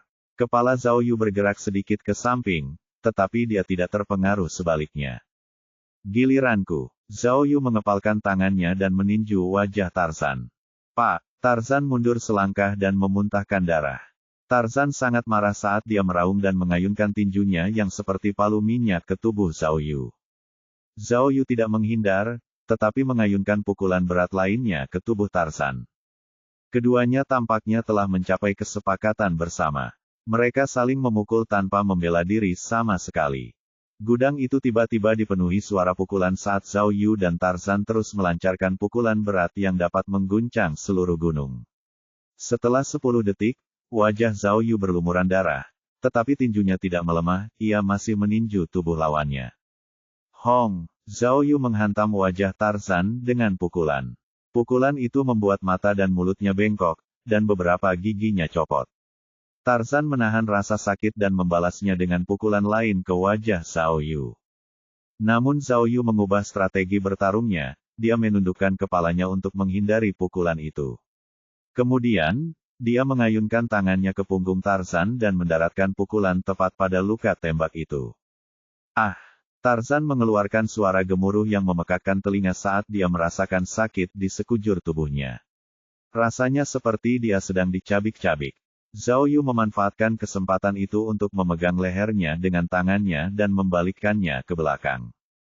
Tepat saat Zhao Yu membalikkan Tarzan ke punggungnya, pria yang telinganya telah robek itu terbangun. Dia bangkit untuk mengambil semacam pisau untuk membantu Tarzan. Zhao Yu melihat hal itu dan menarik Tarzan yang kekar itu ke depan pria itu, lalu menendang perutnya. Zhao Yu masih memiliki penguat energi, jadi tendangan itu membuat anggota SWAT itu terpental. Punggungnya mendarat keras di pilar. Dia bahkan tidak mengerang sebelum pingsan. Tarzan berusaha mengatur napasnya saat Zhao Yu mencekiknya, dan mencoba menamparkan punggungnya. Di sisi lain, Zhao Yu meninju pelipis Tarzan saat ia mencoba mencekiknya. Pak! Setelah beberapa pukulan, Tarzan tidak terlihat seperti manusia, bahkan matanya tidak terlihat lagi. Dengan sangat cepat, tubuh Tarzan layu. Lengannya yang memegang bahu Zhao Yu kehilangan kekuatannya. Dia tampak mendekati akhir. Namun Zhao Yu sudah kehilangan akal sehatnya. Dia tidak berniat melepaskannya, dan terus melancarkan pukulan ke wajah Tarzan. Darah berceceran di mana-mana. Aduh! Tiba-tiba, Zhao Yu mendengar suara gemuruh lagi. Dia tidak menyangka si Suang sudah pulih dari sengatan listrik. Melihat Tarzan dipukuli sampai mati, dia berlari ke arah Zhao Yu dan menendang tubuh Zhao Yu dari udara. Namun sesuatu yang tidak dapat dipercaya terjadi, Zhao Yu tidak bergerak sedikit pun, namun si Suang terpental ke belakang. Bab 350. Mustahil. Pada saat ini, si Suang hampir putus asa. Dia belum pernah melihat pria yang bisa menghilang, menghindari peluru, atau bahkan tetap hidup setelah ditusuk dengan pisau. Yang lebih luar biasa lagi adalah bahwa pria itu menjadi lebih kuat. Sebelumnya dia bisa menendangnya dengan mudah, tetapi sekarang dia tetap tidak bergerak setelah menerima salah satu tendangannya. Ini monster. Mustahil. Meskipun dia terus meneriakkan kata itu dengan tidak percaya, dia tidak menyerah, dia melakukan tendangan terbang lain yang ditujukan ke Zhao Yu lagi.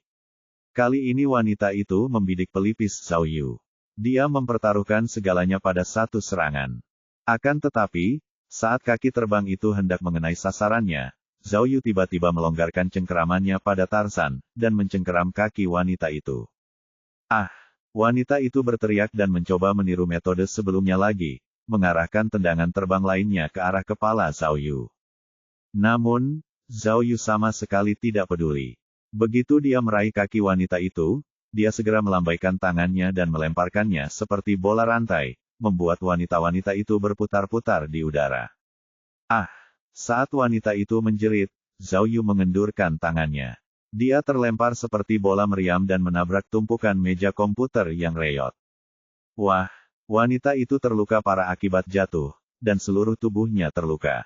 Setelah jatuh, dia masih mengerang saat berjuang untuk keluar dari reruntuhan. Namun, setelah beberapa saat, dia perlahan berhenti bersuara.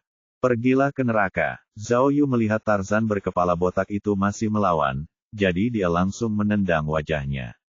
Tarzan akhirnya pingsan. Setelah si botak pingsan, gudang besar itu akhirnya kembali tenang. Satu-satunya suara yang terdengar sekarang adalah napas berat Zhao Yu. Wah! Zhao Yu terengah-engah sambil melihat sekeliling gudang. Seluruh gudang telah terbalik. Tidak ada yang tersisa, termasuk orang-orang di dalam gudang. Keempat polisi khusus yang tadinya tampak sombong kini terluka parah. Mereka semua tampak mengerikan sekarang. Beberapa dari mereka masih terjaga, tetapi yang lain sudah pingsan dan kehilangan kesadaran. Walaupun Zhao Yu telah menggunakan penguat energi, karena semua pertarungan dan cedera fisik traumatis, hal itu telah menyebabkan dirinya menderita rasa sakit yang luar biasa. Mengi. Setelah menenangkan diri dari suasana hatinya yang kacau, Zhao Yu perlahan berjalan menuju meja. Ponsel. Dia ingat bahwa ponselnya telah diambil oleh Chen Hao dan ditaruh di atas meja. Meja itu kini telah roboh, jadi dia membungkuk di atas meja, mencarinya. Meskipun ia langsung menemukan ponselnya, area itu tampak tanpa sinyal. Namun, hal itu tidak dapat menghentikan Zhao Yu, ia segera mengklik perangkat penguat sinyal di otaknya, dan sinyal ponselnya tiba-tiba pulih. Ia menekan tombol alarm darurat di ponselnya terlebih dahulu. Begitu tombol alarm ditekan, polisi akan segera mengetahui lokasi persisnya, dan mengirimkan bantuan darurat sesegera mungkin. Setelah menelepon polisi, Zhao Yu ingin menelepon dan memberitahu Miao Ying. Tanpa diduga, saat hendak menghubungi nomor tersebut, dia tiba-tiba melihat Chen Hao, yang tertembak di pantat, bersembunyi di sudut. Chen Hao mengambil dua papan meja yang rusak dan menghalangi dirinya sendiri, tetapi dia terlalu dekat dengan Zhao Yu. Zhao Yu dapat melihatnya dengan jelas.